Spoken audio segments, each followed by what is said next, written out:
Doctor Ríos, adelante para que usted dé el inicio. Sí, bueno, muy buenos días, doctor, profesor Héctor Béjar.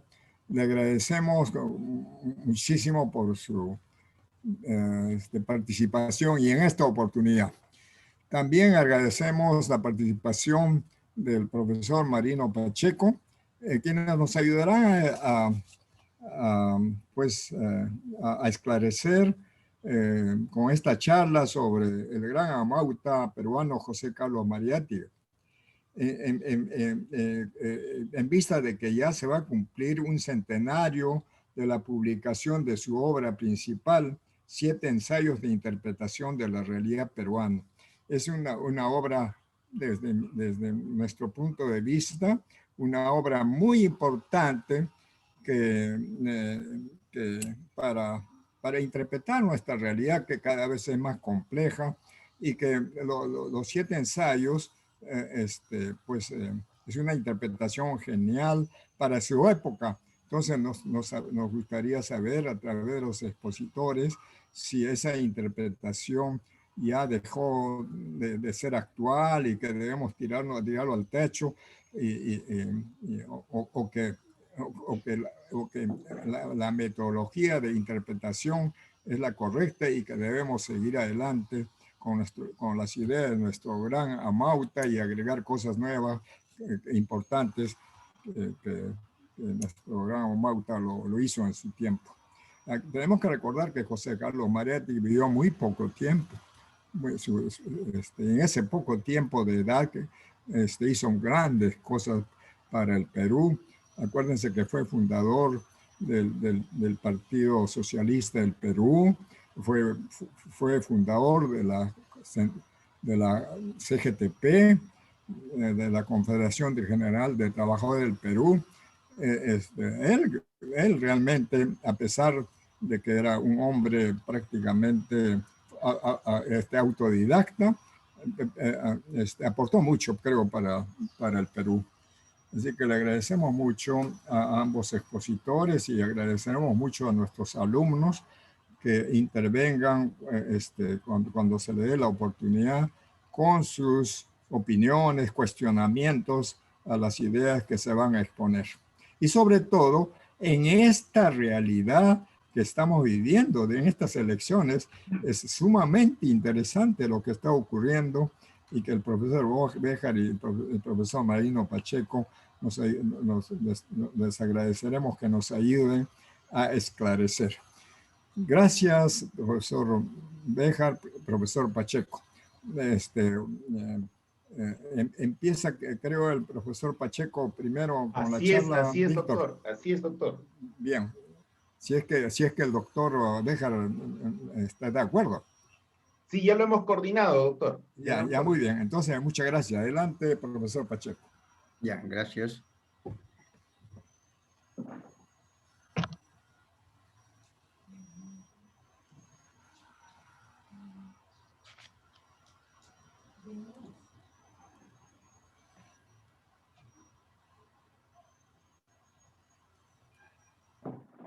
Profesor Pacheco, ya se está mostrando su presentación en la pantalla. Bien, muchas gracias a Magíster Víctor Rojas Yupanqui por esta oportunidad. Agradezco mucho al doctor Ríos y también mi saludo cordial al doctor Béjar. Como ustedes verán, he puesto en este pequeño tema de aporte a la interpretación y sobre todo conocimiento de los 7 ensayos de interpretación de la realidad peruana, escrito y publicado en el año 1928 por el amauta José Carlos. He puesto este título y su figura clásica, puesto que es un personaje, como dijo el doctor Ríos, de suma importancia en los estudios sobre nuestra realidad. Entonces, a modo de comentario, voy a exponer en forma sucinta sobre la importancia de los 7 ensayos que debemos de tener cada uno de los peruanos, puesto que todo esto, los 7 ensayos se basan pues a un análisis, a una interpretación de nuestra realidad de entonces, hasta el año 1930. Bien, gracias. Cambio.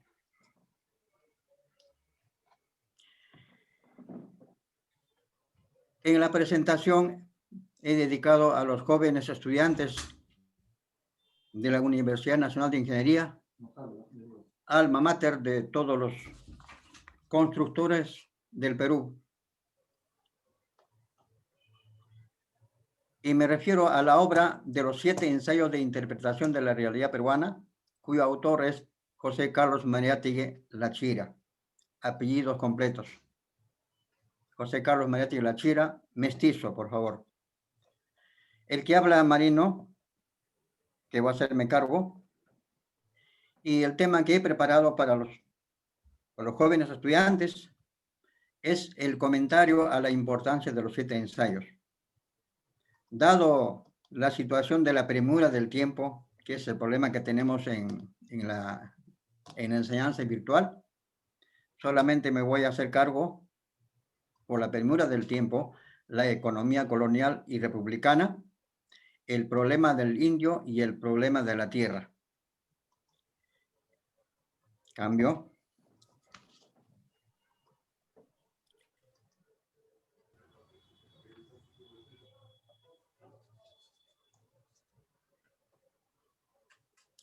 Tenemos en esta parte siguiente una pequeña biografía del autor. Solamente voy a indicar algunos aspectos anecdóticos o algunos aspectos importantes en la formación del autor de los 7 ensayos. Antes de que nada, José Carlos Mariátegui nació en la ciudad de Moquegua, el 14 de junio de 1894. Sus padres fueron don Francisco Mariátegui Requejo y su mamá María Amalia Lachira Vallejos. Quiero indicar de que don Francisco Mariátegui era hijo de Javier Mariátegui, un famoso prócer de nuestra independencia, abogado, que juntamente con otros congresistas constituyeron el primer Congreso Nacional del Perú y la primera constitución política que nació el año 1822. Entonces era un personaje muy importante. Bueno, José Carlos Mariátegui vivió durante su niñez en Huacho. Por eso los huachanos reclaman, digamos, la nacionalidad interna regional de José Carlos. Puesto que su mamá de José Carlos era del pueblo de Sayán. Sayán es un distrito que queda en las alturas de Huacho. En ese lugar vivía la señora Amalia con sus familias, tenían sus tierras, eran agricultores. Bueno, estando en Huacho estudiando la primaria, tuvo un accidente a la rodilla, jugando un partidito, según dicen algunos. Por lo tanto, no pudo estudiar. Y estuvo internado en la clínica Maizón de Santé, que está en el centro de Lima, a la espalda del Palacio de Justicia. Estuvo un buen tiempo, varios años internado, a ver si sanaba de la rodilla, pero no pudo sanar y quedó cojo. También quiero agregar lo siguiente, de que en esos tiempos fue abandonado por su padre y al final la madre tuvo que hacerse cargo en todo sentido de la educación y formación de sus 3 hijos que están acá en la figura. Tal vez sea uno de los motivos de que haya formado en su alma, en su conciencia de José Carlos, ¿no?, de ver esa realidad para que tenga en el futuro sus ideas acerca de nuestra realidad y más que nada sus ideas políticas. También quiero agregar lo siguiente. Como quiera que salió mal, ya no pudo seguir estudiando secundaria. Entonces se dedicó a estudiar así personalmente. Y a los 14 años empezó a trabajar como un ayudante, como un obrero en el periódico de la prensa. ¿Y cuál era su trabajo de este pequeño? Porque 14 años y niño. Era simplemente ayudar al linotepista. Esas letritas que están hechos de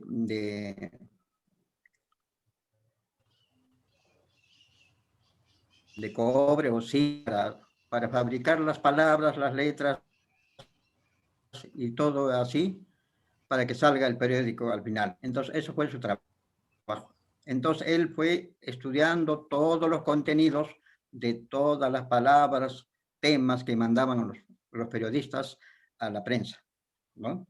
También fue parte de su formación. Por lo tanto, ya a los 16 años más o menos, ya empezó inclusive a escribir temas. Y tuvo inclusive un seudónimo que apareció en la prensa precisamente y había sido sin autorización. Ese seudónimo se llamaba Juan Coronicur. Y también, bueno, he tenido oportunidad de leer sus comentarios que salió esas veces acerca de la mariscala. ¿Quién era la mariscala? La mariscala era la esposa del general Agustín Gamarra, un cusqueño, fue presidente del Perú. Entonces, se refería acerca de la señora Gamarra. Entonces, también me causó bastante sorpresa de que como ella, al final de todo emigrante, ella hacia Chile y muere en la peor miseria en Chile, ¿no? También eso habrá sido parte de su formación de José Carlos. Después también tuvo escritos acerca de las tapadas. Las tapadas jóvenes era una especie de costumbre, no tanto judía, sino de los moriscos. Hay que tener en cuenta de que España estuvo, digamos, ocupado por mucho tiempo por los árabes. Y por lo tanto, sus costumbres quedaron en parte de España, cuando los españoles recuperaron el territorio nacional. Entonces, esas costumbres de los moriscos era cubrirse la cara solamente para que se vea el ojo en las mujeres. Esas eran las tapadas limeñas. A veces no sabías con quién conversabas, no lo mirabas, no lo podías reconocer. Eso fue una costumbre que hasta prácticamente duró hasta el año 1900 y tantos. De ahí ya la costumbre cambió, ya empezaron las mujeres, digamos, a olvidar esta costumbre de taparse la cara con una mantilla. Bien, también tiene en ese documento, retrata pues cómo eran las tapadas y sobre todo las cualidades que tienen las mujeres limeñas. Bueno, luego pasamos rápidamente. Él fue cronista, estudió periodismo, pero así, sin haber entrado a una universidad. Fue periodista y el periódico La Prensa, al ver sus cualidades, lo nombró, digamos, reportero, cronista parlamentario, que eso le ayudó bastante de entablar, digamos, relaciones amicales con los congresistas de ese tiempo y de tal manera también fue parte de su formación política. Y no contento con ser cronista parlamentario, ¿no? Se dedicó a tener su propia revista, una mentalidad empresarial muy bueno. Y fundó, pues, la revista Nueva Época, ¿no? Después, finalmente, la revista Amauta, en la que difundía, pues, todo lo que ocurría políticamente en el Perú y también sus opiniones personales acerca de la realidad nacional.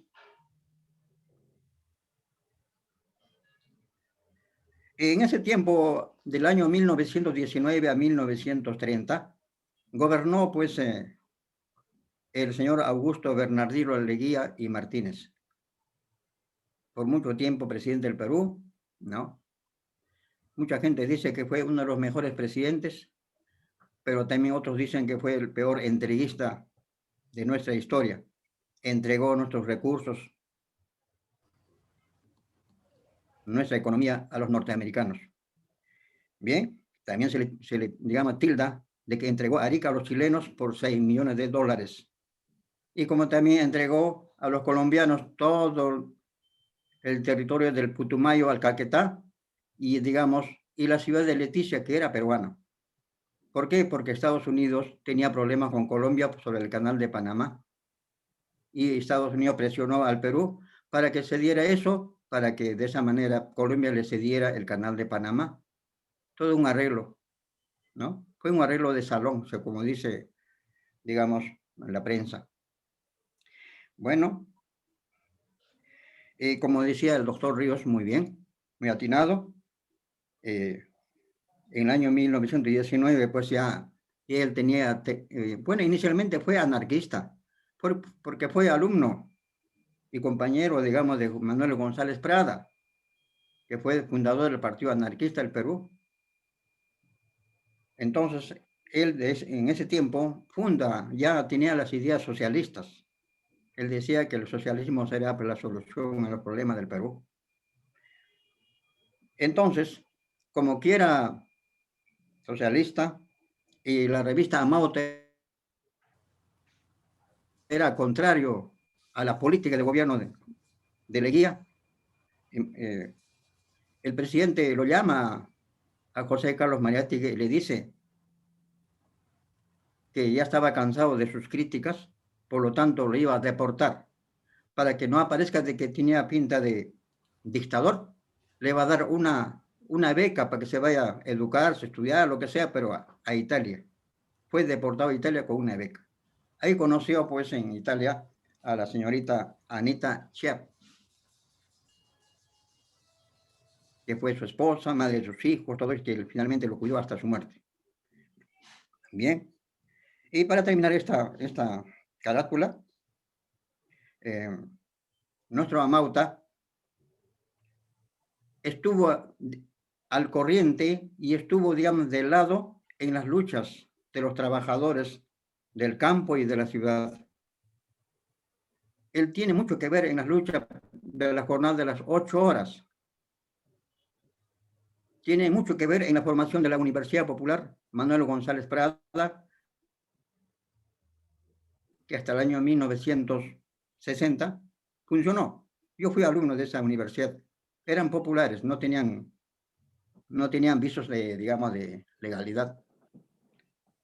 Y sobre todo es importante nuestro personaje, para terminar esta hoja, fundador de la Central General de Trabajadores del Perú, la gran central que agrupa a todos los trabajadores del Perú. Entonces, estamos hablando de un gran personaje, de un personaje histórico, de un personaje sumamente importante, ¿no? Pero con su quehacer político, ¿no? Como un gran ensayista, escritor y político marxista, ¿no? Dio visos, digamos, de dar solución a los problemas del Perú. Entonces, los 7 ensayos es parte de ese viso de buscar la solución a los problemas del Perú, ¿no? Bien. Ahora cambiemos a la otra hojita. Sandino, más conocido como Augusto César Sandino, fue un patriota y revolucionario nicaragüense. Bien, señores estudiantes, vamos por partes. El esquema de la evolución económica del Perú. En la revista Amauta de esos tiempos hay muchos ensayos, muchos trabajos, no solamente de José Carlos, sino también de Manuel Vicente Villarán, de Manuel González Prada, ¿no? Y de otros autores, de otros escritores que daban su opinión sobre la evolución económica del Perú y sobre cómo solucionar el problema, ¿no? El problema económico, político del Perú. Al costadito de nuestra hoja he puesto para recordar a los estudiantes, porque yo insisto, un ingeniero, sea cual fuera su especialidad, debe saber nuestra historia, debe saber por principio como peruano, también debe saber la verdad, ¿no? La verdad, aunque, digamos, aunque duela, como dijo Mariátegui. En tiempo de los incas había clases sociales. Estaba el inca y su familia, eran la principal, digamos. Luego venía, su familia se llamaba las panacas reales, todo el grupo de la nobleza real. Ellos los que gobernaban, ¿no? El Tahuantinsuyo. De ahí salían todas las autoridades militares, eclesiásticas o religiosas y también las autoridades civiles para poder gobernar los 4 suyos y todas las regiones, digamos, de su administración. Luego venía también una especie de nobleza de sangre. Esta nobleza era parientes, digamos, del Inca, que había tenido hijos o relaciones, digamos, familiares en otras jurisdicciones. También había una especie de nobleza de privilegio. Ustedes se acordarán del general Ollanta. Hay una pieza teatral muy buena, ¿no? Ese general no era, pues, no era de la familia de los incas, era un militar de otro pueblo que había logrado, y por pretender a la hija del Inca Pachacútec, es que pues lo toman prisionero, ¿no? Hasta que el hijo de Pachacútec lo libera a Ollanta y lo hace casar con Ima Sumac, que era su prometida. Bueno, esa es la parte de la obra, ¿no? Después tenemos acá los Atungrunas, que es el pueblo en general, ¿no? Y aparte también en nuestra clasificación están los Mitimayes, están también los Yanaconas. Los Mitimayes eran simplemente gente que que se enviaba a otros lugares para que puedan poblar. Y los Yanaconas eran simplemente gente de servidumbre, prisioneros de guerra o simplemente habían perdido su libertad, ¿no? Y cuando hubo la conquista, los Yanacones apoyaron a los españoles. Bien, pasemos a lo nuestro. Los incas lograron un desarrollo socialista y colectivista, nos dice José Carlos Mariátegui textualmente. Y eso es cierto, efectivamente. Fue una sociedad socialista y colectivista. ¿En qué sentido? En que todas las personas, a través de los ayllus, formaban comunas. Comunas, digamos, de ayllus. Y los ayllus no eran pues dueños privados de las tierras, sino eran usufructuarios de todas las tierras. Sabían cuáles eran sus tierras y los mantenían y los defendían. Por eso era colectivo el trabajo, era colectivo las tierras, era colectivo y todo, ¿no? Entonces, cabe indicar también lo siguiente. A veces se piensa que los incas, bueno, lograron, sí, es cierto, un gran desarrollo productivo. Es en base a su estructura administrativa que implantaron, ¿no? Todo esto producto de un desarrollo, digamos, social de muchos miles de años, porque Pablo Macera nos dice, ¿no? El resultado de toda la cultura de los incas no era sino el resultado de lo que habían logrado las culturas Huari, Tiwanaco y las otras culturas regionales. Cabe también indicar en que los incas, en el aspecto del trabajo socialista, lograron erradicar el hambre y la pobreza, puesto que las tierras estaban divididas en tierras del Inca, tierras de la religión, ¿no? Y tierras de los ayllus. Yo he sido partícipe, digamos, de esta modalidad en una comunidad de mi tierra. ¿Cuál es? De que en la tierra colectiva que representaba al Inca o a la misma comunidad se llamaba Laime. Laime significa lo común, todo de todos. Y todos trabajaban, ¿no? Esa tierra. y esa producción iba pues con destino para poder, digamos, enviar al Cusco, o para mantener soldados, o para poder mantener, digamos, en casos de sequía o hambre, a las personas. Muy aparte de la producción individual que cada topo que tenía cada persona. Era bonito cuando un joven se casaba, todos le fabricaban su casa, le daban su tierra y se integraba a ellos o a la comunidad. Por eso Mariátegui nos dice, es colectivista, y eso es cierto. Bueno, toda esta forma de vida de los incas cambió de la noche a la mañana, ¿no? Con la presencia, digamos, de los españoles. Esta maquinaria de producción incaica lo ejecutaron los españoles, ¿no? Con su accionar militar de conquista, que pasaremos, digamos, a explicar en la siguiente hoja.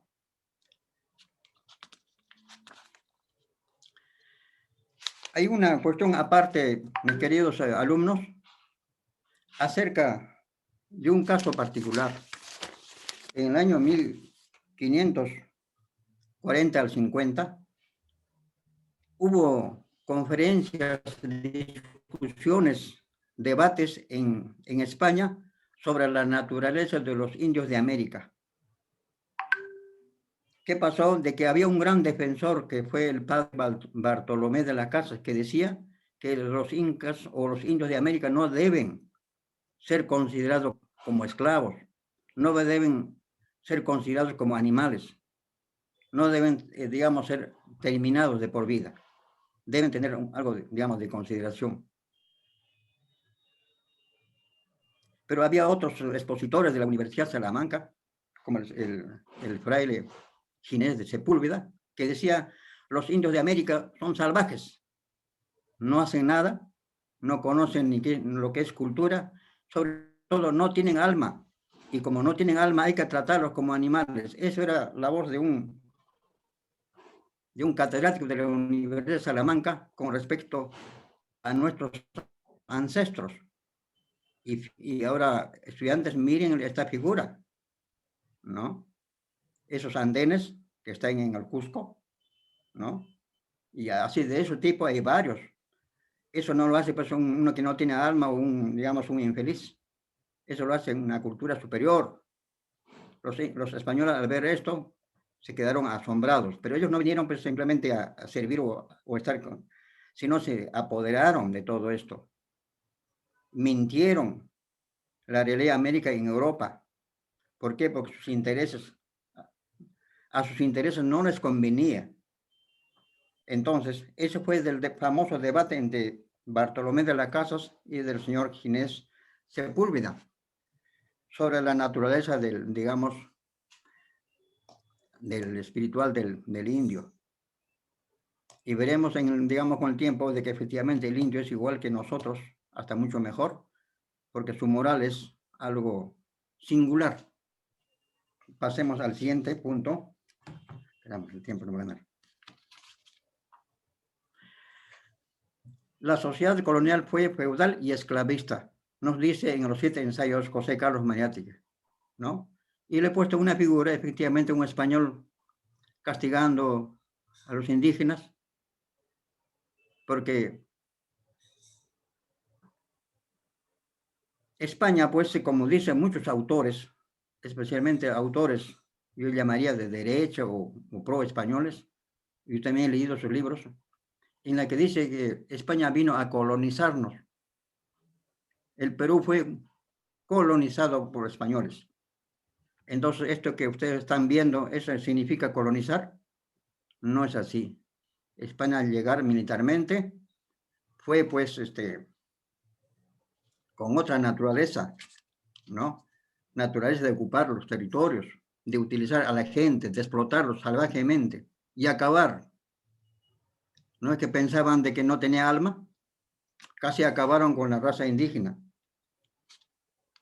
Entonces, y sobre todo los españoles al llegar al Perú, al conquistar, al despojar de todo lo que tenían los antiguos peruanos, ¿no? Establecieron el sistema de vida feudal. Cada conquistador se sintió ser un señor feudal, al estilo de España, de Francia, de Europa, que en ese tiempo existía. Y sobre todo también tener esclavos. Esa era la mentalidad de Europa de ese entonces. Por eso nuestra colonia fue, como dice Mariátegui, ¿no? Fue feudal y esclavista. Entonces los españoles se apoderaron, pues, digamos, de América en ese sentido. Pero también cabe agregar, pero ¿por qué, con qué razón, con qué derecho o con qué base legal hicieron esto? Veremos lo siguiente. En el año 1492, el Papa de Roma, Alejandro VI, los reyes de España y de Portugal, celebraron una reunión y firmaron un documento llamado el Tratado de San Ildefonso. En ese documento se decía de que América, toda la América, conquistada por supuesto, era propiedad del Papa de Roma. Y aparte de eso, los ejecutores de esa dominación eran los países coloniales, en este caso Portugal con España. Y se dividieron América del Sur en parte, una parte al lado derecho para Brasil, para Portugal, y el lado siguiente para España, ¿no? Luego también en el año 1441, para recordar a alumnos, Carlos V de España celebra con Francisco Pizarro otro tratado que se llama la Capitulación de Toledo, en la que dice que España apoyará en todos sus aspectos la conquista del Tahuantinsuyo. ¿Y qué más? Y la ayuda militarmente. El rey Carlos V envía pues, a Pizarro de regreso a la América en 5 navíos grandes. Pero dice de que Pizarro conquistó solamente con 200 y pico soldados a los incas. Entonces eso también hay que revisarlo, eso es falso. En 5 navíos grandes no entran 200 y pico, entran mucho más cantidad de gente. Entonces, con la ayuda militar, así como lo hizo en México el rey Carlos V, envía a Pizarro toda una fuerza militar. Entonces, con eso es que inician la conquista del Perú, a merced de una capitulación de Toledo en la que decía de que el rey de España sería dueño y amo y señor de todos los territorios conquistados y Pizarro y sus compañeros los que iban a administrarlo para crear en el futuro un virreinato que se llamó Nueva Castilla, con su capital la ciudad de los Reyes. Luego también cabe indicar, si hablamos de esto de la cuestión feudal y esclavista de la sociedad colonial, en el año 1591 se firma otro documento para poder de una vez establecer el dominio territorial total de América a favor de los países de Europa, en este caso Inglaterra, España, Francia, Portugal.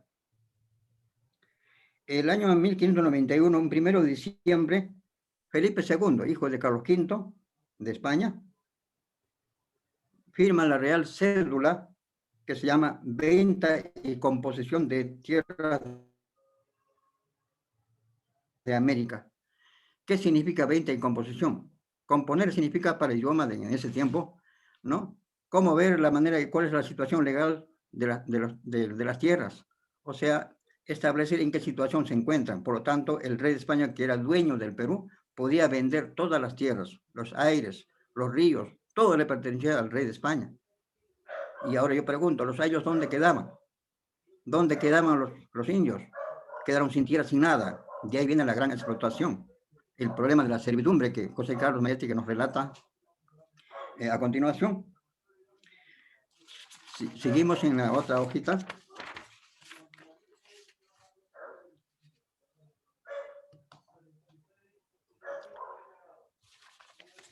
En nuestra hojita tenemos las bases económicas de la República. Pero antes de entrar a esto, tenemos que decir lo siguiente. La economía colonial, como dice Mariátegui, fue feudal.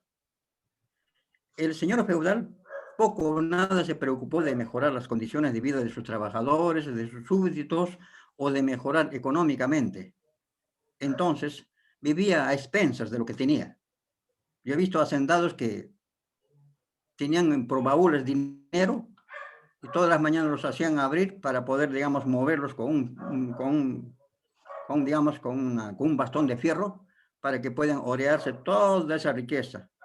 Esa es la mentalidad feudal, que es diferente a la mentalidad burguesa, la mentalidad capitalista, muy diferente. Entonces José Carlos Mariátegui nos dice, tenemos que debe liquidarse la mentalidad feudal, la propiedad feudal, el latifundio en el Perú, para que a través del capitalismo pueda lograr su progreso, al igual que las naciones que están en el mundo. Esa es la opinión de José Carlos Mariátegui. Entonces, sobre esas bases económicas feudales es que el Perú entra a la República. Ahora bien, ¿quiénes lucharon pues para formarnos como república? ¿No? José Carlos Mariátegui nos dice de que los criollos y algunos españoles son los que comandaron nuestra independencia, los que lograron nuestra independencia, ¿no? Y como un comentario indicaría lo siguiente, ¿y dónde queda el indio? El indio fue soldado, fue guerrillero. El mestizo, ¿dónde queda? Casi todos los demás autores que tenemos, o de los próceres de la independencia, o los que lucharon palmo a palmo, mayormente fueron mestizos indios. Naturalmente el aspecto económico ganó, porque quienes sustentaron a las Fuerzas Armadas fueron los que tenían dinero y fueron obligados a dar dinero. Es el caso de Simón Bolívar, que obligó a todos los que tenían poder económico que deben sustentar y que al final, después de lograr la independencia, se les iba a pagar. Esos de los que se les iba a pagar eran una especie de bonos, ¿no? Señores, de esos préstamos, ya en los tiempos de Castilla, que se llamó la deuda interna. Castilla, con la venta del guano de Isla, logró pagar toda la deuda interna, pero no lo terminó porque se le acabó el mandato. Él había considerado a través de, digamos, de todos los técnicos, casi cerca de 5 millones de soles, o libras en ese tiempo, pesos, que se tenía que pagar de la deuda interna porque los documentos estaban firmados en este caso, por Bolívar, Sucre y todos los gobernantes de ese tiempo, San Martín. Salió del gobierno Castilla y luego entra el general Rufino Echenique como presidente del Perú. Y él dice, seguimos pagando la deuda interna. Pero ¿qué pasa? De que en una lista aparece ya no los 5 millones que se debía de pagar, sino salen cerca de 20 millones. ¿Qué pasó? De que mucha gente, el peruano criollo es el típico español, vivo, el más vivo. ¿Qué han hecho? Han fabricado pues documentos en la que, falsificando las firmas de los gobernantes de entonces, de Bolívar, por ejemplo, ¿no? Se hicieron valer y cobraron al Estado peruano, ¿no? El señor Alfonso Quirós nos relata con lujo de detalles cómo es que falsificaron documentos y cobraron, y Echenique pagó. Pero no pudo pagar todo, sino inmediatamente Castilla de nuevo lo sacó del poder. Esos fueron los tiempos de de guerras civiles, del primer militarismo de nuestra historia, que empieza en el año 1822 y termina pues a lo menos este militarismo en el año 1896 más o menos. Entonces, cabe indicar, según Mariátegui, las bases económicas de la República naciente del Perú fueron dadas a base de la riqueza del guano y la venta del salitre, ¿no? Entonces, sobre esta riqueza del guano y el salitre es que se fortalece el Perú del año 1800, que digamos.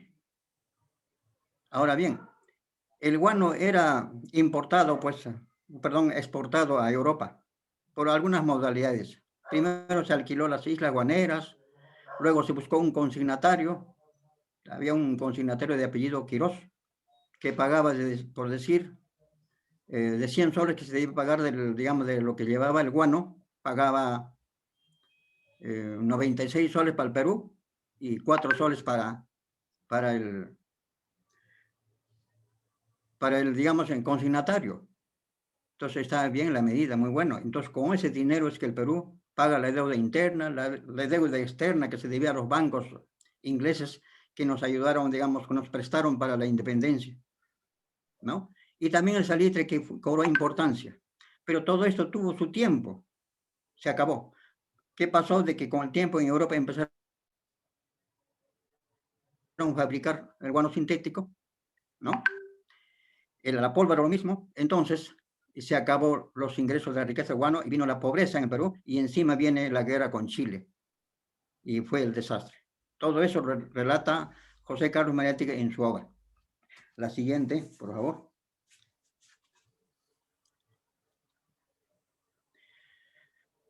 José Carlos Mariátegui en su obra de los 7 ensayos nos narra, digamos, de cómo así el capitalismo inglés primero y el norteamericano llegan al Perú a través de los préstamos en primer lugar.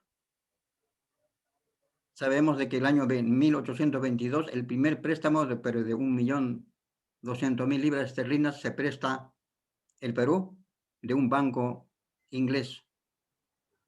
De ahí empezó los préstamos, pero con el tiempo los préstamos eran con ciertas condiciones. Por ejemplo, cuando los ingleses con la casa Gibbs hacen préstamos al Perú para mejorar la situación económica digamos, del Estado peruano, lo hacen con condiciones. ¿Cuáles? Que le den mercados, que le den facilidad de pago en las aduanas y todo eso. Y se dio todo eso. Con el tiempo el capitalismo inglés, según Mariátegui, es reemplazado por el norteamericano. Es que los norteamericanos empiezan también a hacer préstamos al Perú, pero también a la vez compran empresas, compran capitales. Y de esa manera compraron a los ingleses las propiedades que tenían en el Perú. Y así penetra Norteamérica, digamos, al Perú. Me refiero, por ejemplo, a la Brea de Pariñas. Inicialmente era, pues, inglés, posteriormente es norteamericano, hasta que el general Juan Velasco Alvarado los nacionaliza, digamos, esta empresa petrolera. Dice también Mariátegui en los 7 ensayos, el Perú durante todo ese tiempo del siglo pasado, del año 1800 al 1900 y hasta después de Leguía, siempre se ha caracterizado por ser exportador de materias primas. Llámese caña de azúcar en el norte, y llámese algodón en el sur y todo lo que es el sur de la sierra del país. Entonces solamente éramos exportadores de materias primas. No había industrialización, no había empresas. Justo es lo que ahí Leguía trató en lo posible de mejorar esta situación del Perú, en la que aparece, pues, por primera vez en Lima, a lo menos, los primeros bancos, ¿no? Aparece signos de desarrollo. Por ejemplo, antes cuando uno quería salir quería irse de Lima al Callao, tenía que utilizar, pues, carruajes jalados por caballos. Eso era hasta en los tiempos de Mariátegui. Entonces, ya se hizo carreteras, se dejó los caballos, empezaron los primeros coches. Por supuesto, de la fábrica Ford norteamericana. Bien, a eso se refiere la exportación de materias primas y que naturalmente hasta el momento seguimos siendo exportador de materias primas. Y el capitalismo norteamericano tiene gran poder en nuestro país, no solamente en forma directa de los bancos americanos, sino también a través de los bancos mundiales que manejan la economía del mundo. Llámese Banco Mundial, llámese el Fondo Monetario Internacional, en la que su mayor parte de sus acciones son norteamericanos. Pasemos a la otra hojita. Agregando esto, según Mariátegui, nos decía que la caña de azúcar que había en el norte, al comienzo fueron españoles, posteriormente fueron cedidos o vendidos a los extranjeros, en este caso ingleses, finalmente también a alemanes, y igual el algodón, apareciendo nuevos hacendados, nuevos terratenientes, pero todos eran latifundios, todos eran, digamos, un feudo grande.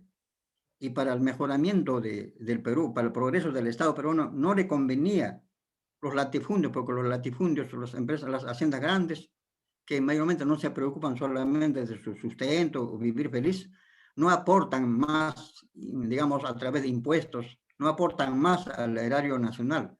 Por eso era necesario cambiar, liquidar el sistema feudal del Perú, puesto que por las luchas de la independencia no se tocó este tema de la feudalidad, siguió su curso. Entonces, eso es lo que nos explica José Carlos Mariátegui de las condiciones de la feudalidad a través del latifundio en la costa y de los gamonales o haciendas con gamonales en la sierra. Seguía lo mismo. Entonces, era un retraso. Por lo tanto, la opinión de José Carlos Mariátegui es de que debemos entrar, digamos, al sistema capitalista. Siguiente hojita.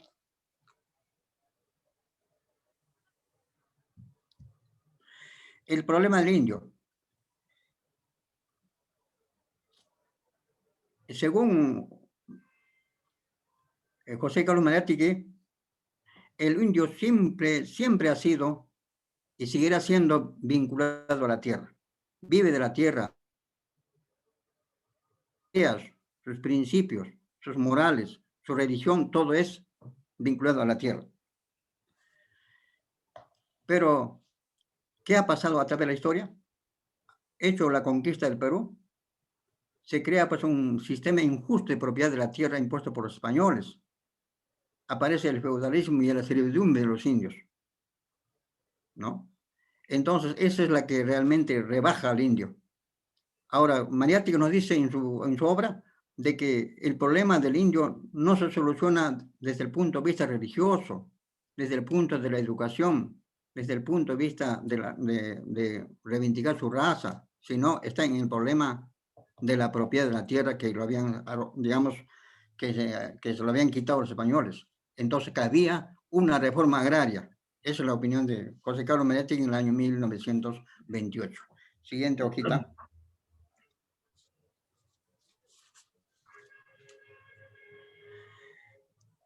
Una de las condiciones del indio era que trabajaban en la mita y los obrajes. Eran unos trabajos que en tiempo de los incas se hacía, pero con alegría, con música, con todo, reconocido, con dignidad. Esos eran trabajos que se llamaban las mincas, pero los españoles utilizaron este método de trabajo para poder explotarlos miserablemente, ¿no? Cabe también indicar, según Mariátegui, que el indio en la lucha de la independencia apoyaron, como soldados apoyaron en la forja de nuestra independencia, ¿no? También nos dice casi al final José Carlos Mariátegui, el problema y la solución del problema del indio en nuestro país vendrán de la lucha, de la forja de ellos mismos, ¿no? Y que los indios tienen que a lo menos agruparse en instituciones regionales o nacionales para poder lograr reivindicar sus derechos, lo cual no se hizo en ese tiempo, ¿no? Pero también había un problema, había un enfrentamiento entre las comunidades indígenas y el gamonalismo. Producto de esto es de que siempre hemos tenido en nuestra historia levantamientos de comunidades indígenas contra el gamonalismo, como por en el año 1896, el levantamiento de los indígenas en Huaraz, de Pedro Pablo Atusparia, y así como también Puno, contra los gamonales que seguían cada día más abarcando más territorios o terrenos de los a ellos. Entonces, eso se tenía que de una vez arreglar, eso es lo que pidió José Carlos Mariátegui. Y naturalmente, en ese tiempo, el presidente Leguía firmó por primera vez un reconocimiento a las tierras de las comunidades indígenas para poder calmar esa agitación violenta de la política de entonces. Siguiente. Bien, con el problema de la tierra. La propiedad de la tierra en tiempos incaicos era colectiva, ya lo hemos explicado, como dijo Mariátegui, ¿no? Mariátegui nos dice también que el colonialismo en Ecuador, ¿no? La mitad. La colonia provocó el despoblamiento y esclavitud de los indios. Fue atroz. Los españoles trataron en lo posible de liquidar. Hasta el año 1560 prácticamente era un genocidio lo que hacían, digamos, los conquistadores con la raza, ¿no? El año 1560 es cuando el virrey Toledo edita, digamos, mediante digamos, un documento de la Real Audiencia, determina las zonas donde deben estar ubicados o de donde deben vivir, digamos, los indios. Fueron las reservas que en Estados Unidos también lo hicieron, las reservas de los indios. Y hasta ahí nomás, y ahí tenían que estar juntos siempre, poblando, viviendo, y luego de ahí podían a lo menos censar, podían de ahí sacar los jóvenes que van a ir a las mitas, a las minas, a los trabajos de servidumbres, a los obrajes y así, para controlar a los indios. Eso fue la política del Virreinato del Perú, que poco o nada se dice en los libros. En fin, el colonizador español se dedicó más a las Primer Congreso Indígena. minas, porque ellos eran ambiciosos. El español siempre le ha gustado, ¿no? Entonces, en la figura vemos pues todo lo que ellos hacían en ese tiempo. Siguiente. Bueno, también Mariátegui en su obra nos dice el latifundismo en la costa fue característico, ¿no? Como lo hubo digamos, en Europa, y el gamonalismo en la sierra, ¿no? Los gamonales eran pues los amos y señores de ese tiempo. Hasta el año 1960 yo he escuchado y he visto que en cada pueblo había un patriarca, en cada provincia el mayor patriarca de todos, el padre de todos, es el que hacía y deshacía de todo, hasta nombraba autoridades, todo eso, y tiene relaciones, digamos, directas con el gobierno, digamos, que había en ese entonces. Eso es cierto, y Mariátegui lo dice con lujo, ¿no? Ahora, la política agraria durante la República, naturalmente, hasta más o menos, hasta el año 1950, 60, digamos, sigue, digamos, la feudalidad, ¿no? Para entrar a un momento de la semifeudalidad, y es entonces ahora, recién ya aparecen los atisbos de las reformas agrarias, la toma de tierras, la reforma agraria de Velasco, pero no concluye, pero actualmente seguimos lo mismo. Yo hace poco estuve en una hacienda en el sur y he visto que la gente, los trabajadores, en, digamos, unos casuchas de lata, en un cerro, y al día siguiente tienen que trabajar en las haciendas, ¿no? Bien, entonces, esa es la situación que viven los campesinos en el Perú.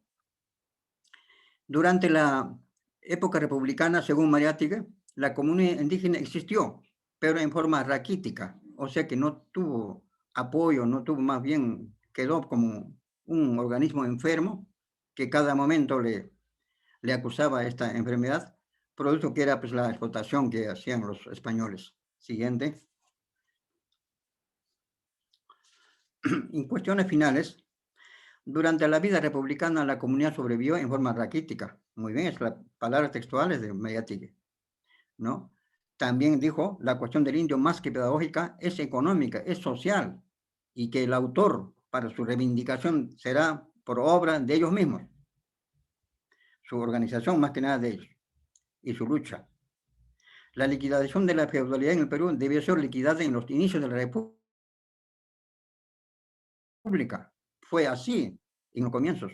Los indios, los mestizos en los tiempos de la independencia lucharon por la tierra, pero sin embargo fueron traicionados desde el momento que se firmó la capitulación de Ayacucho y desde el momento que se reconoció que los españoles que habían perdido la guerra quedaron igual, normal, y siguieron siendo dueños de todos los bienes que había en la República.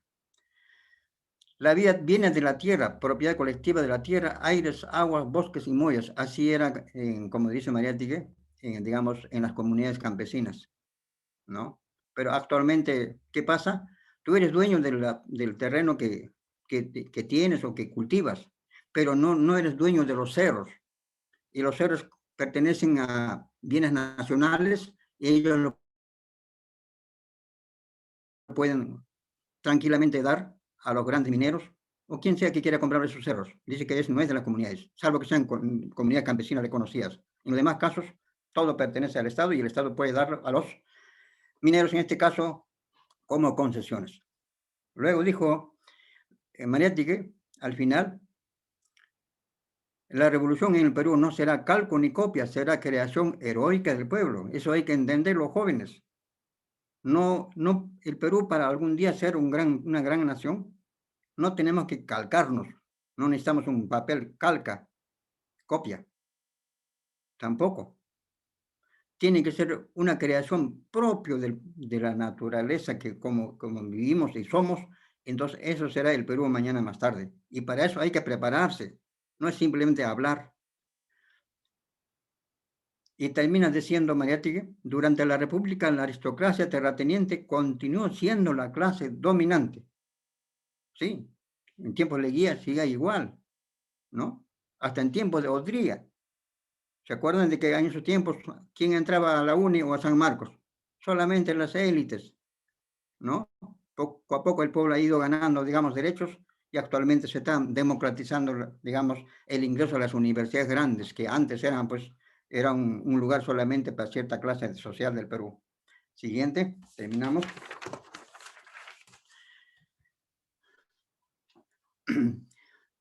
En el siguiente, por favor. Vamos a ver solamente figuras. El gigante paruro que en oportunidad anterior también he publicitado. Vamos a ver, jóvenes, miren bien cómo está este gigante, que es una raza netamente indígena, peruana, ¿no? Su ropa, ¿cómo está? Está hecho lleno de jirones, retazos. Eso, y solamente tapa su pobreza y su miseria con un poncho. Ese fue el indio, resultado del colonialismo, resultado de la opresión de los gamonales, ¿no? Que pocas veces, digamos, los gobiernos han contemplado, ¿no? Y en el otro lado tenemos, digamos, cómo actualmente están mejorando sus condiciones los campesinos. En este caso vemos dos campesinas y un campesino puneño. Ellos están mejorando sus condiciones, pero a base de lucha, a base de esfuerzo, sacrificio, están logrando, pero necesitamos apoyarlos. Por ejemplo, hay una situación que a mí me ha pasado. ¿Cuál es la situación? Hemos tratado de vender ganado, hemos traído ganado acá a Lima, y sin embargo a 3, 4 días el ganado serrano pierde peso y pierde valor. Y íbamos a un camal, nos mandaban otro camal, no nos recibían hasta que al final hemos tenido que rematar. Así tratan a la ganadería nacional. Y quienes se dedican a otra ganadería, y traen, digamos, carne de Argentina, ¿no?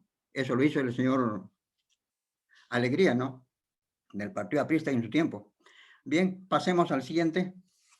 La siguiente figura. Guamán Poma de Cure de Ayala. Le he puesto Cure porque Cure significa oro.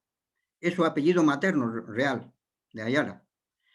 Guamán Poma nos dijo muchas cosas, de que efectivamente había tanta esclavitud, maltratos de tanto de los españoles como de los curas, de las autoridades, todo una injusticia. Y era cierto. José Carlos Mariátegui, sin haberlo de repente conocido a él, lo dijo, que sí, efectivamente el campesinado sufría todo ese tipo de atropellos sin nombre, ¿no? Y en nombre del rey de España y en nombre del Papa de Roma. Siguiente hojita. Tenemos acá una minca cajamarquina, ¿no? En Cajamarca, en algunas comunidades, he visto, los trabajos comunales lo hacen todos. Cada dueño de un predio espera a todos los demás comuneros, espera a que lleguen con sus yuntas, con sus herramientas y empiezan a trabajar tu terreno.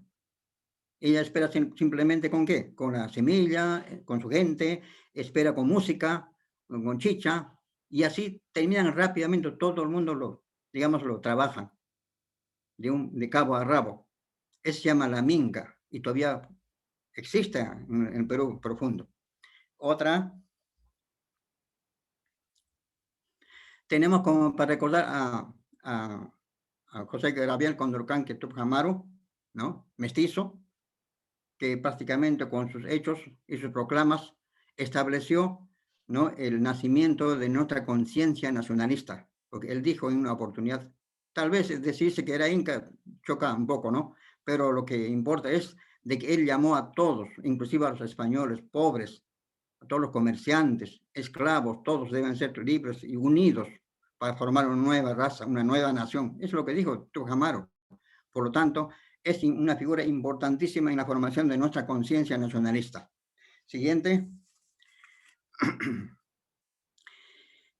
Cabe indicar, estudiantes, para terminar, como un comentario, la participación de los mestizos en la formación de las nacionalidades, digamos, en América del Sur, fue importantísimo. ¿Quién es un mestizo? Mestizo es papá español, mamá india, o indio papá y madre española, ¿no? Igual pasa con los morenos. Entonces, el mestizo papá español, madre española, ¿por quién se inclinaba? ¿A quién más quería? Todos queremos a nuestra madre. ¿Quién dice que yo no quiero a mi madre? Todos, a las buenas o las malas, queremos a nuestra mamá. Entonces, el mestizo en esos tiempos buscó a la mamá, el cariño de la mamá, y la mamá, como era indígena, el cariño a la tierra. Por eso, digamos, el mestizo luchó de cabo a rabo por la independencia, por buscar un lugar para poder figurar como un ente político en la formación de las repúblicas. En este caso, por ejemplo, José de Andrés de Santa Cruz, Calahumana, mestizo, presidente de Bolivia fue, y también del Perú. Quiso hacer la federación con Bolivia, pero chocó con ciertos intereses y no se pudo. Tenemos, por ejemplo, mestizos, el mismo José Carlos Menéstigue, mestizo. Todos, como dijo Ricardo Palma, por manga, o por, digamos, o por indio, o por inca, o por mandinga, tenemos algo de ello. Entonces, hay que tener en cuenta de que el mestizo fue, pues, uno de los baluartes, digamos, en la lucha por nuestra independencia y de nuestra nacionalidad. ¿Por qué? Porque si aquel realmente siente por Perú. El que es mestizo siente, yo pienso, es más peruano que uno que es naturalizado peruano, algo así. Siguiente.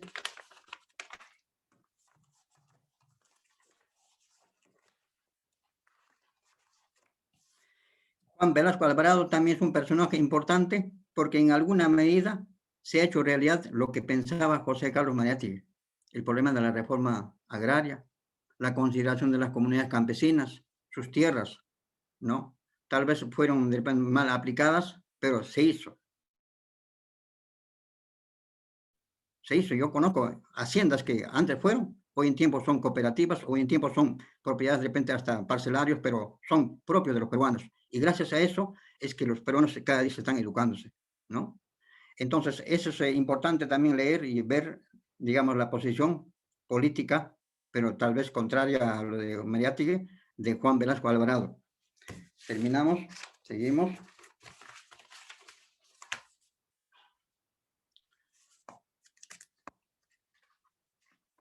Bien, para terminar, quiero dedicar, digamos, un fervoroso homenaje a la mujer peruana, también mestiza. Ahí va el caso. Micaela Bastida representa, pues, a la mujer luchadora del Perú. Y gracias a su aporte es que hoy en tiempo nos sentimos, digamos, hermanados como que somos peruanos y peruanas. Bien, en todo caso, jóvenes estudiantes van a disculpar, de repente no se me ha extendido, ¿no? Demasiado. Lo único imploro a todos, por favor, conocer el Perú, conocer nuestra realidad para sentirnos más peruanos y aportar nuestras ideas, nuestro quehacer profesional, por, digamos, en beneficio y por progreso de nuestra patria. Muchas gracias.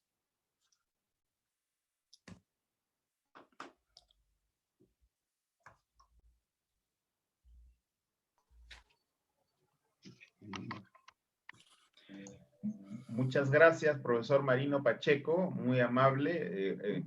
manténgase con nosotros, por favor. Al final seguramente los estudiantes le van a realizar algunas consultas. Ahora, señores, estamos el pase al profesor Héctor Béjar. Ya el doctor Ríos lo presentó la semana pasada con ustedes. El profesor Béjar es autor de muchos libros, es profesor universitario, y como le ha comentado, ha tenido un trabajo importante, destacado durante el gobierno del general Juan Velasco Alvarado, según comentó el profesor Juan Ríos. Adelante, profesor Béjar, con su participación. Bien, buenas tardes. Muchas gracias por permitirme intervenir aquí. Muchos saludos al profesor Marino Pacheco y a todos ustedes. Yo quisiera complementar la exposición del profesor hablándoles un poco sobre el marco internacional y social en que se desenvolvió José Carlos Mariátegui y que explica lo que él escribió y lo que hizo y lo que intentó hacer. Para hablar de Mariátegui tenemos que situarnos entre el periodo que media entre 1912, que es que él empieza a trabajar en la prensa de Lima, y 1930, en que muere. Entonces estamos hablando de 28 años, de 18 años de actividad intensa en el caso de Mariátegui. 1912 es una época en que en el mundo todavía se vivía lo que se llamaba la Belle Époque, es decir, la bella época. Me refiero sobre todo a Europa. Europa vivía una gran prosperidad y en el Perú gobernaba un partido que se llamaba el Partido Civil, conocido también como civilismo o partido civilista. Este partido estaba formado por los hijos de las familias ricas de Lima, especialmente los Pardo, los Lavalle y otras familias parecidas, los García Calderón. Y esas familias se habían enriquecido, primero desde la época del guano, muchos de ellos eran descendientes de los que fueron consignatarios del guano, que por supuesto hicieron mucho dinero en el Perú. Y también en esa época también eran propietarios de grandes haciendas. Y lo que se cultivaba, especialmente en la costa en el Perú en esa época, era algo que daba mucho dinero a esas familias, que era el azúcar, considerada en aquella época como el oro blanco. El azúcar tenía un gran valor internacional, era comprada especialmente por los Estados Unidos, y el algodón. Entonces el algodón y el azúcar, sobre todo de las haciendas de la costa, creaban un conjunto de grandes fortunas que eran las fortunas de estas familias. Estos chicos, los hijos de estas familias, iban a estudiar a Europa y regresaban a Lima como intelectuales y fundamentalmente regresaban para gobernar. Eran los senadores, los diputados, los profesores de la universidad también, porque la universidad en aquella época era una universidad aristocrática. La gente pobre, los chicos provincianos, no llegaban a la universidad, no podían entrar a la universidad, con las justas llegaban a la instrucción secundaria. Y en ese ambiente es que crece Mariátegui. Entonces, entre 1912 y 1914 son 2 años en que las revistas, los periódicos del Perú, pues reflejan esa realidad. Y Mariátegui empieza a trabajar, ingresa a trabajar en un periódico que se llama La Prensa. Ya el profesor Pacheco ha dicho que este chico, que en esa época tenía entre 15 y 17 años, prácticamente no había ido al colegio. Por 2 razones. Primero, porque su mamá era una señora, estaba sola, muy pobre, no tenía dinero suficiente. Y además, José Carlos había sufrido un accidente de niño que le impedía seguir una carrera. Era muy enfermizo y pues entonces él tuvo que estudiar por su propia cuenta y se pasaba los días leyendo en su casa. Y eso fue creando en él una especie de joven y prematuro intelectual, digamos. Y así es que ingresa a trabajar a La Prensa. ¿Qué era La Prensa? La Prensa era el diario del pierolismo. Y en aquella época, el Partido Civilista estaba dividido. Estaba la gente de Pardo, de los Pardo. Manuel Pardo había muerto ya en el siglo XIX, pero estaba el hijo, José Pardo, la gente de Pardo, y por otro lado la gente de Piérola, porque Piérola venía desde la guerra con Chile, había sido un líder popular en la guerra con Chile. Él había sido presidente en 1895 y es justamente Piérola el que funda lo que Jorge Basadre, nuestro gran historiador, llamó la República Aristocrática. La llamó República Aristocrática porque los presidentes, como les dije, los senadores, los diputados, eran pues gente procedente de esta aristocracia limeña, ¿no? Aristocracia peruana.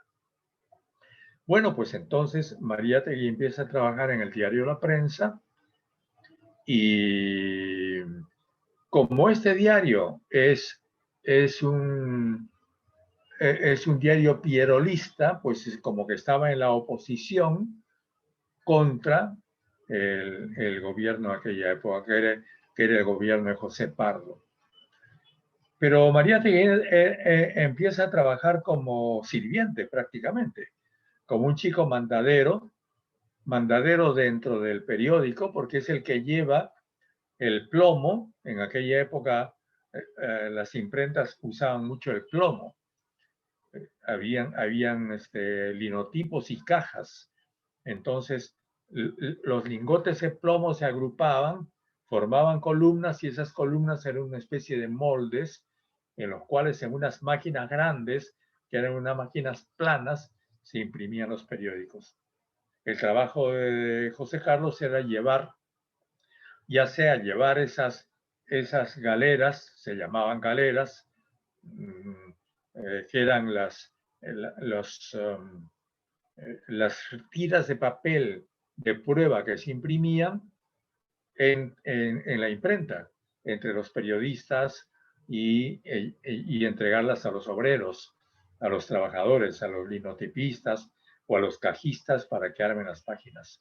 Era una especie de chico sirviente, José Carlos. Poco a poco José Carlos fue ascendiendo y empezó a escribir. Y súbitamente, y esto es una anécdota, sin que nadie sepa, logró que se publique un artículo suyo. Y cuando el dueño del periódico se sorprendió y vio el artículo que estaba tan bien escrito, es que Mariátegui ya pasa a ser periodista. Pero luego, estamos hablando de 1912, pues llega el gobierno siguiente, que es el gobierno de Billinghurst, antes del gobierno, bueno, efectivamente viene el gobierno de Billinghurst. Billinghurst era un hombre muy popular, era un tarapaqueño, un hombre muy rico, salitrero, y pues era un hombre que estaba en contra de esta aristocracia y era pierrolista, Billinghurst, Guillermo Billinghurst. Guillermo Billinghurst ya en 1912 da el primer decreto estableciendo la jornada de las 8 horas en el Callao. Pero por supuesto eso no le perdonan. Billinghurst había sido antes alcalde de Lima, era un hombre muy popular. Y acaban echándolo.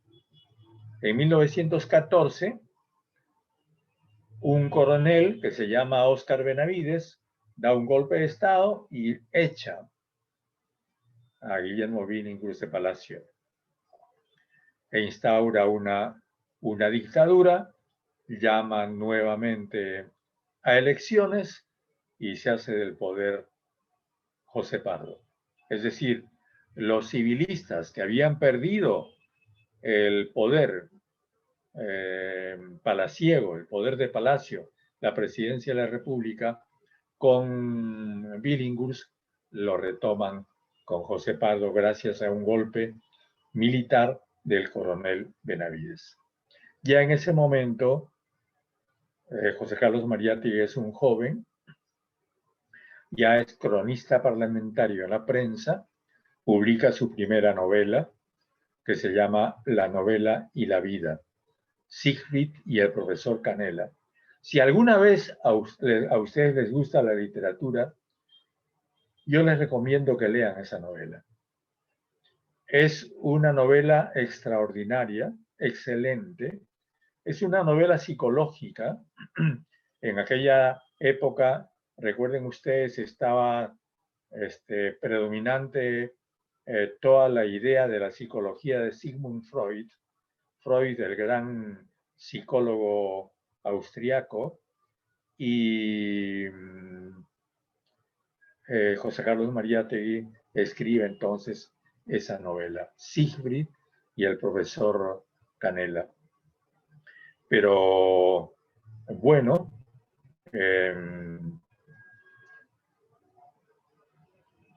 este periódico La Prensa, que había apoyado a Billinghurst y que apoyaba a Piero, empieza a apoyar a Pardo. Es decir, se voltea, cambia de línea. Y entonces Mariátegui se aparta del diario La Prensa justamente por eso y empieza a publicar en un periódico nuevo que se llama El Tiempo, que aparece editado por César Falcón. Esta amistad entre José Carlos Mariátegui y César Falcón duraría toda la vida. Duraría hasta 1930, en que muere Mariátegui. César Falcón viaja a Europa y después César Falcón sería también uno de los grandes genios del periodismo. Vivió muchos años después, vivió hasta los años 40, hasta la Segunda Guerra Mundial, y estuvo en la Guerra Civil Española, César Falcón, que es la guerra que está en el periodo entre 1936 y 1939. Esto señala ya otro periodo en la vida de José Carlos Mariátegui.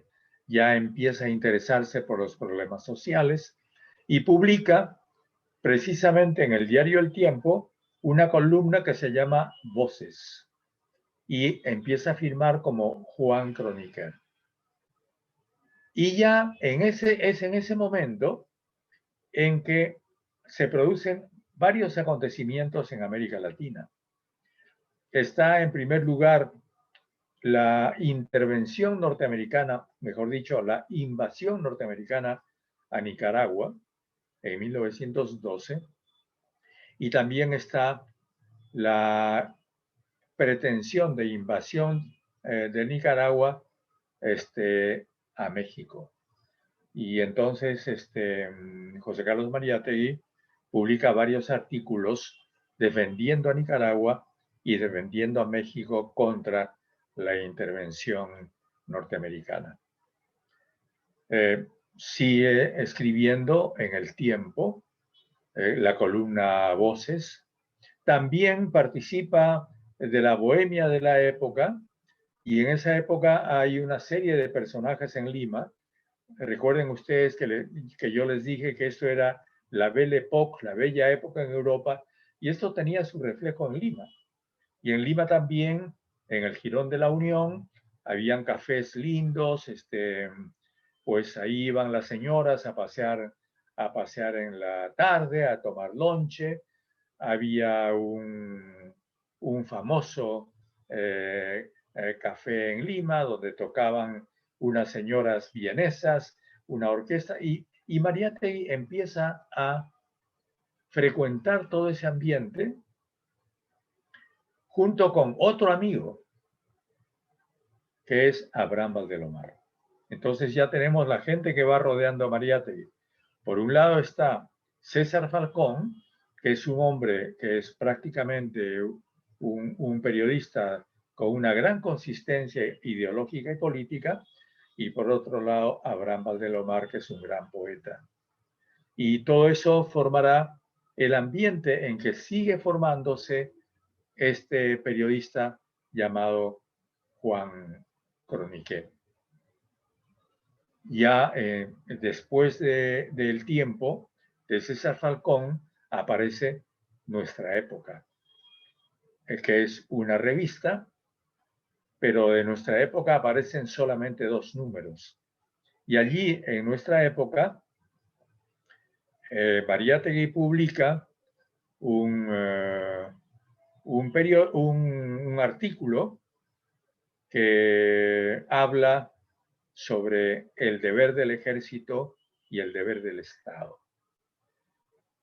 Allí él analiza cómo es que el ejército debe dejar de servir a los caciques de la política.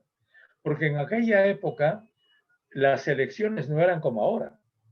Ahora hay voto secreto, ¿no es cierto? Ahora uno va, uno vota, guardan su voto en un ánfora, luego hacen el recuento de todos esos votos, y todo eso es más o menos, digamos, correcto. En aquella época no. El voto era público. Se votaba en mesa y se votaba en los distritos y en las provincias abiertamente, y no votaban todos, votaban solamente los notables. Y entonces se armaban unas peleas terribles en cada votación, y en esas peleas intervenían las Fuerzas Armadas. Pero los latifundistas, la gente que tenía más plata, prácticamente compraba a los militares para que los defienda y para que ataque a los adversarios. Entonces Mariátegui denuncia todo eso en este famoso artículo que se llama El deber del ejército y el deber del Estado. Pero ese artículo motiva la protesta de los oficiales del ejército, que se meten al diario El Tiempo, donde se imprimía Nuestra Época, la revista Nuestra Época, y golpean a Mariátegui. Y ese es un hecho repudiable, que El Tiempo, el periódico donde estaba esa imprenta, no defiende a Mariátegui. Entonces Mariátegui renuncia al diario El Tiempo y se aparta ya prácticamente definitivamente del pierolismo y todos los círculos parecidos, ¿no? Y entonces, con César Falcón, publica La Razón. Entonces, ya en este momento, ya por esta época, empieza la Segunda Guerra Mundial. La Segunda Guerra Mundial acaba con la Belle Époque. Ya no hay Belle Époque. Ya la gente no sale a bailar, a tomar, a divertirse en Europa. Europa entra en guerra. Y esta guerra mundial causa una enorme transformación en el mundo. Primero, es una catástrofe. Es una catástrofe porque en esa guerra mundial se prueba por primera vez dos armas que son terribles. La ametralladora, que es la muerte industrializada, y el tanque, que es lo mismo. En aquella época los tanques eran prácticamente invencibles y además se empieza a bombardear desde los aviones. Es decir, esto causa una matanza terrible en Europa y esto hace que los intelectuales de Europa protesten contra la guerra y se forma una red de intelectuales que se llama Claridad, Clarté, liderada por Romain Rolland, ¿no? Y por otros novelistas franceses. Y todas estas ideas influyen muchísimo en toda esta promoción peruana de estos intelectuales peruanos como Valdelomar, como Falcón, como Mariátegui. Y además, antes de que termine la Primera Guerra Mundial, se produce la Revolución Rusa. Entonces, en 1917, que es la primera revolución socialista en el mundo, la primera vez que los trabajadores, los obreros rusos toman el poder. Y como ustedes comprenderán, esto significa un acontecimiento mundial. Entonces ya son tres los hechos que van a influir en Mariátegui.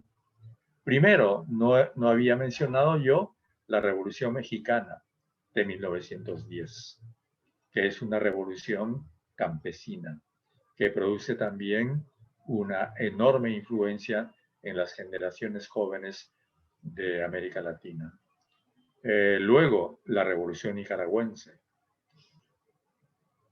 y especialmente la personalidad de Augusto César Sandino. Y en tercer lugar, la Revolución Rusa. Entonces ya esto va configurando una nueva situación que causaría en el Perú, ya al finalizar la Guerra Mundial en 1918, también cambios en la política. Y el civilismo se vuelve a dividir. Entonces ya no será Pierola el que divida al civilismo, va a ser otro hombre financista, que es Augusto B. Leguía. Y Augusto B. Leguía da un golpe de Estado contra José Pardo y llega al gobierno con un lenguaje, diríamos hoy día, de izquierda. Es decir, llega al gobierno hablando muy bien de los estudiantes universitarios. Hay que decir también que el año 1919 es el año de la reforma universitaria en el Perú, que repite la reforma universitaria de Córdoba en Argentina. Es el momento en que la oligarquía peruana, estas familias ricas, pierden el control de la universidad, y la universidad, en aquella época, la Universidad de San Marcos, que era prácticamente la única universidad de Lima, abre sus puertas a los estudiantes provincianos. Entonces tenemos la reforma universitaria y después la jornada de las 8 horas en 1919. Un paro general, paran todos los trabajadores y todo el pueblo de Lima y se ven obligados, José Pardo se ve obligado a establecer la jornada de 8 horas.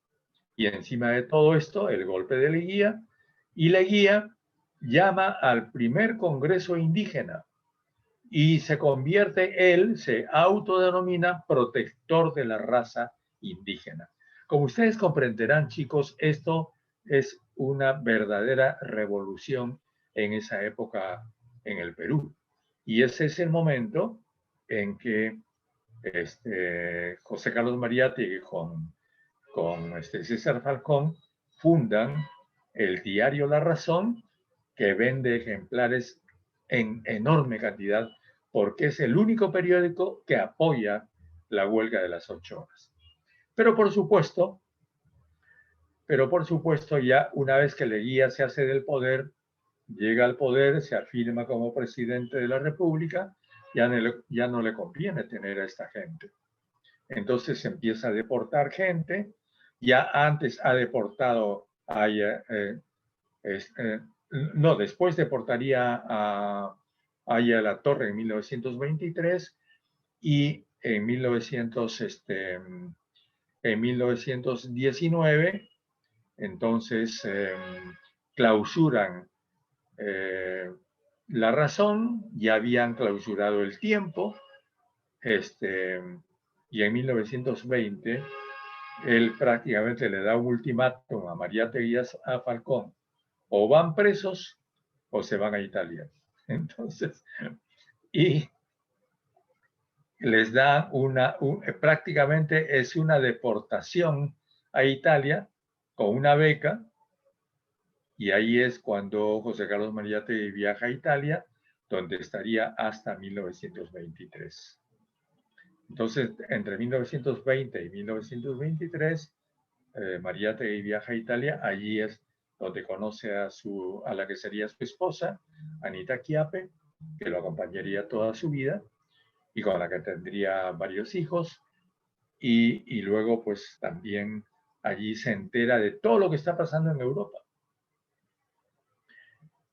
Y asiste al Congreso del Partido Socialista Italiano, donde está Antonio Gramsci, que es uno de los grandes ideólogos del socialismo italiano, y es el momento en que el Partido Socialista Italiano se convierte en Partido Comunista Italiano, se afilia a la Tercera Internacional, que ya había sido formada por la Revolución Rusa, y Mariátegui se incorpora a todo ese movimiento, y así retorna al Perú en 1923 y publica junto con Aya de la Torre una revista que se llama Claridad.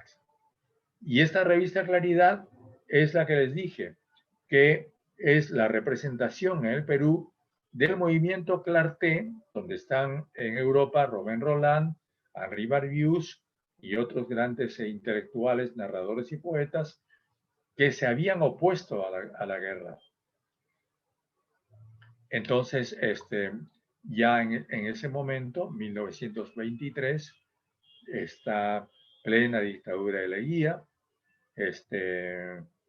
y Mariátegui entonces publica La Escena Contemporánea, donde narra todo lo que ha visto en Europa, da sus famosas conferencias en la Universidad Popular González Prada. Manuel González Prada ya ha muerto años antes, y Mariátegui recoge la herencia de Manuel González Prada del movimiento anarquista e introduce las ideas socialistas en el movimiento obrero con dos hechos. Funda con su hermano la editorial Minerva, se convierte en un empresario. Hay que recordar que Mariátegui no solamente es un intelectual y un periodista de gran éxito, sino también un empresario de gran éxito. Funda la editorial Minerva, y en la editorial Minerva publica la que después sería la famosa revista Amauta. Y ya en Amauta y en otras publicaciones como Labor, ¿no?, él ya empieza a hacer una gran actividad política. Funda la Confederación General de Trabajadores del Perú, se pone en relación con el movimiento indígena y con los campesinos, defiende una vez más a Sandino contra contra la invasión norteamericana en Nicaragua, defiende la revolución china que ya ha empezado, ya es todo ese periodo entre 1925, 1927, y lo apresan, forma toda una promoción de intelectuales alrededor de Amauta, que son no solamente escritores y poetas, son también pintores, como Julia Codecido, como José Sabogal, en fin, y forma un verdadero movimiento intelectual y revolucionario que trasciende a la clase obrera de aquella época y se convierte en un gran elemento organizador. Ya en esa época hay una plena actividad de la Internacional Comunista en todo el mundo, pero Mariátegui empieza la organización de lo que sería el Partido Socialista, con Hugo Peche, con Julio Portocarrero, en fin, con otros trabajadores peruanos. Envía la primera delegación de la que forman parte Julio Portocarrero y Hugo Peche a Buenos Aires, a la primera conferencia comunista del año 1929 en Buenos Aires, pero ya Mariátegui está bastante mal, ya sufre una hostilización cada vez mayor de Augusto Leguía, asaltan su casa, clausuran a Amauta, tiene que dejar de publicar a Amauta y la vida se le hace sumamente difícil porque además enferma cada vez más.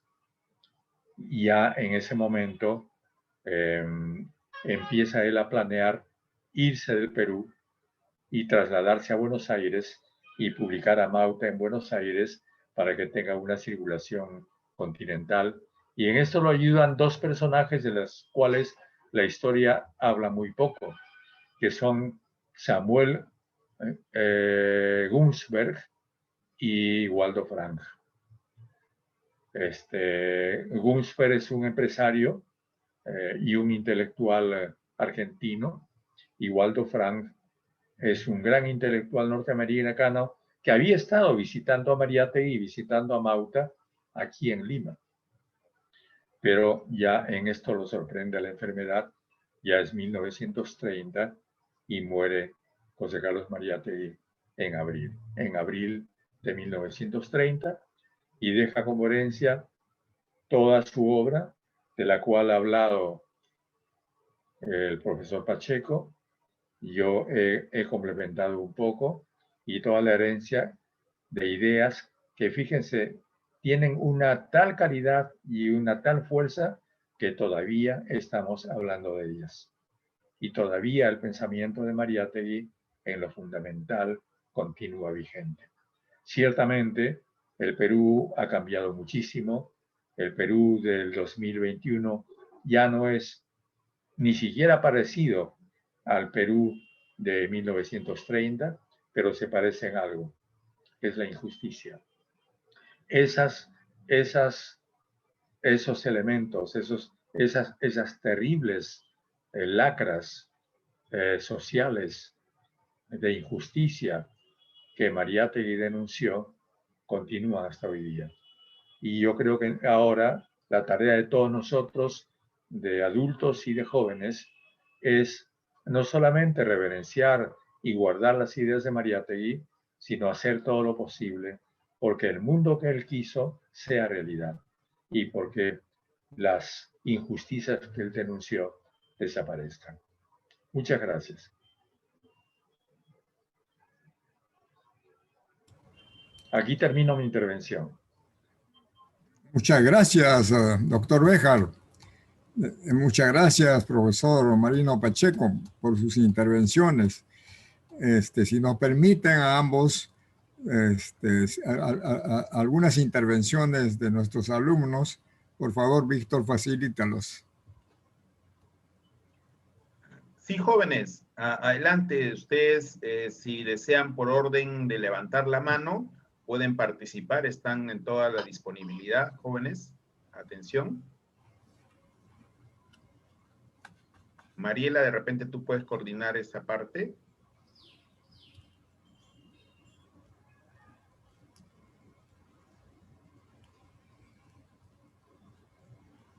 A ver, yo creo que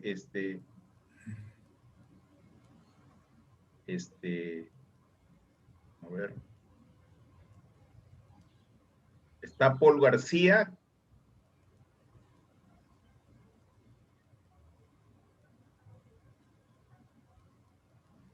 Parece que los jóvenes se han quedado impresionados con las presentaciones. Bueno, mientras piensan los alumnos, quisiera hacer una pregunta. No, ingeniero, buenas tardes. Voy a hacer una pregunta. Perdón, disculpe. Bien, Paul. Adelante. No, sí, la verdad me pareció muy interesante, ¿no? Cómo fue la exposición realizada, sobre todo, ¿no? De la vida de José Carlos Mariátegui. Muy impresionado, la verdad, porque yo se había leído algunas cositas de él, pero no sabía, pues, que él había sido, por algo le decían el autodidacta, ¿no? O sea, no estaba muy enterado al 100% acerca de ello. Me pareció muy interesante cómo, pues, trascendió, ¿no? O sea, sin haber tenido una educación superior, pudo sacar varios análisis de acuerdo a nuestra situación, ¿verdad? Me pareció eso muy interesante.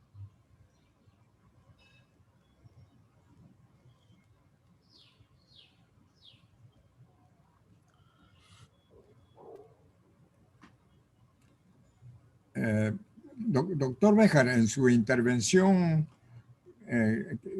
anterior en el curso de Geografía y Realidad Nacional, usted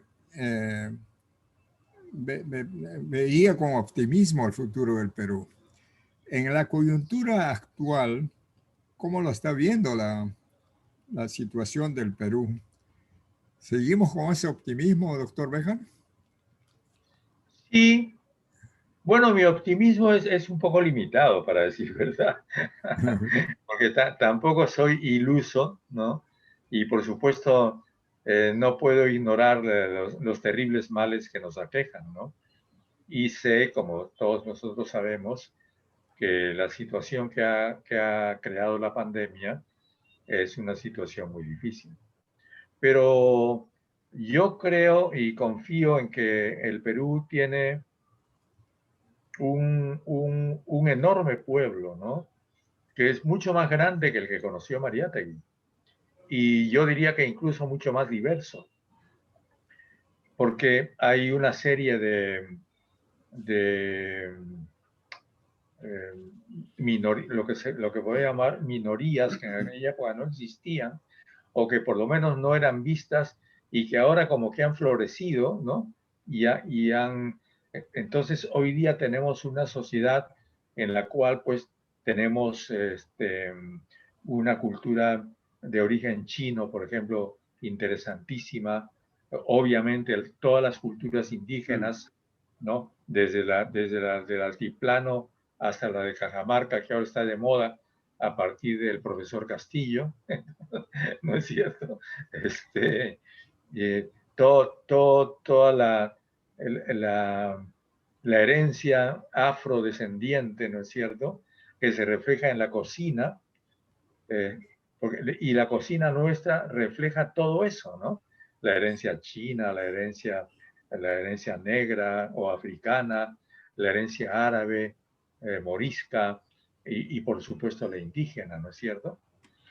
Pero la cocina es solamente una manifestación, hay muchísimas otras. Lo que pasa es que tenemos enormes males sociales, enormes injusticias, y el Perú es un país que necesita liberarse de todo eso. Tiene una enorme potencialidad, pero es como una especie de gran gigante que está atado, que está amarrado. ¿Qué amarra al Perú? La injusticia, ¿no es cierto? Porque los chicos no pueden llegar a la universidad.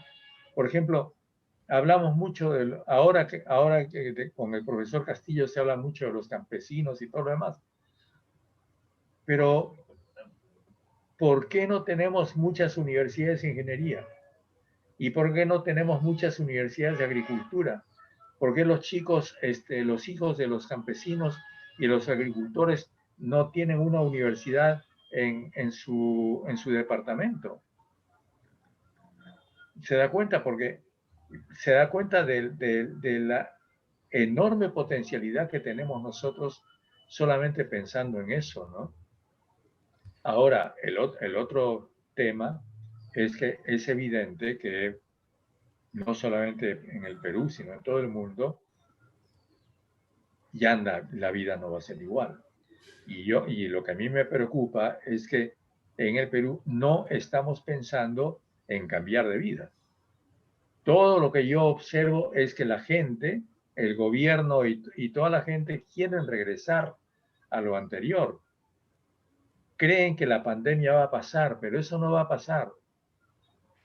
Simplemente tenemos que cambiar de vida. Pero parece no haber conciencia de eso, ¿no? Porque además todos sabemos también las enormes injusticias que han sido mostradas con la pandemia, ¿no es cierto? Ya, ¿para qué voy a hablar de la falta de hospitales, la falta de oxígeno, la tragedia que está viviendo en este momento el Perú? Acabo de escuchar las últimas cifras, estamos llegando casi a los 1000 muertos diarios. Eso es una mortandad, es una matanza, casi un genocidio. Bueno, no quiero extenderme más. Muchas gracias. Gracias, doctor Béjar. ¿Alguna intervención adicional, profesor Pacheco? Ingeniero, ninguna, ingeniero. Más bien, felicitaciones al doctor Béjar. Me ha hecho acordar mucho sobre el periodismo de José Carlos Mariátegui. Interesante, me estaba olvidando del señor Falcón, uno de los grandes Claro. que hemos tenido. Es un hombre injustamente olvidado, ¿no? Porque usted sabe que César Falcón editó muchos periódicos en España y después en Francia. Y me parece que incluso en México también. Y yo tuve el gran honor de conocer al hermano de César Falcón, Jorge Falcón. Y usted sabe que él era moreno. César Falcón era moreno. Era de color. El Jorge, al que yo conocí, era negro. Cosa que también se olvida, ¿no? Así es, doctor. Nos olvidamos a veces de algunos personajes tan importantes que han dado un atisbo, digamos, a favor de nuestro desarrollo intelectual, desarrollo de nuestra patria. Y hay muchos que están olvidados por el destino. En todo caso, lo que queremos es, naturalmente, seguir sembrando, como dijo José Carlos. Seguir sembrando para que las juventudes, pues, ¿no? Así como acá el joven Paul García está contento, así como él debe haber miles y escuchen y sepan lo que es nuestra realidad, entonces su accionar en el futuro será, digamos, diferente y el Perú habrá cambiado. Muy bien, muchas gracias, profesor Pacheco. Bueno, Víctor, creo que ya no molestamos más a nuestros invitados. Le agradecemos por su brillante intervención de ambos, muy esclarecedores y también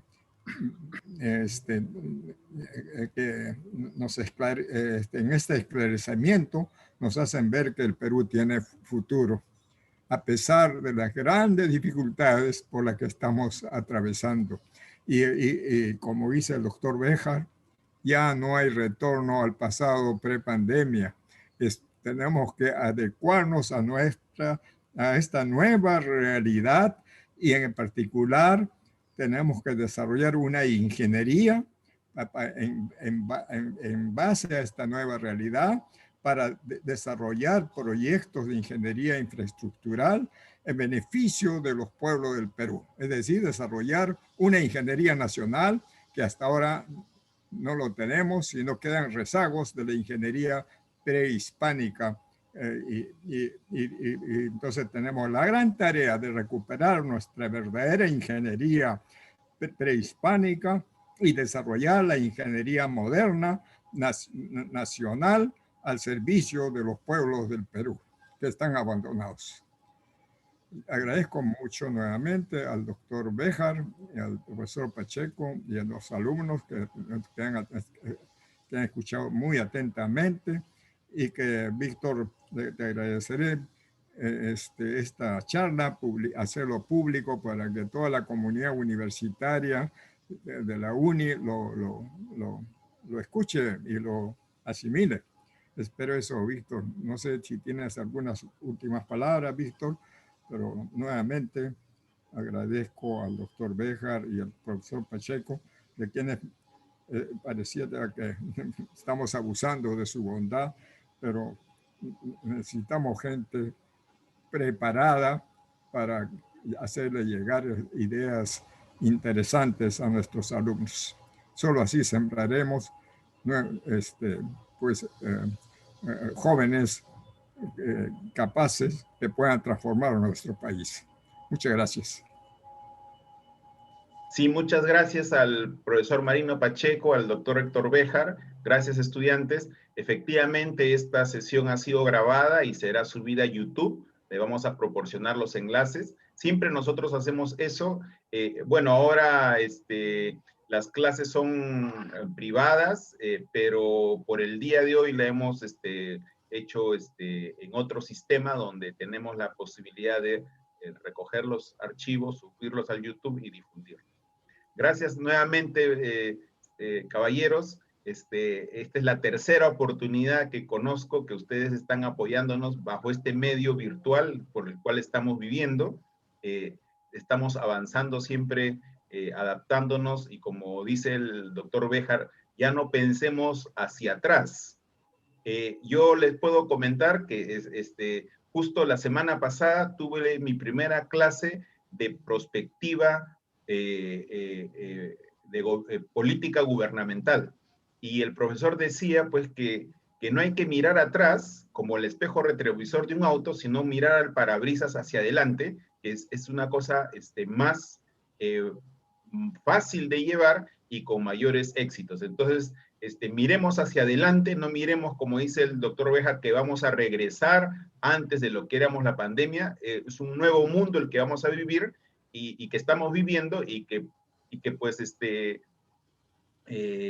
se compondrá en la medida de que nosotros lo formemos, ¿no? En algo que está destinado para ustedes jóvenes y para las generaciones futuras. Gracias nuevamente, y ya creo que con esto cerramos la grabación.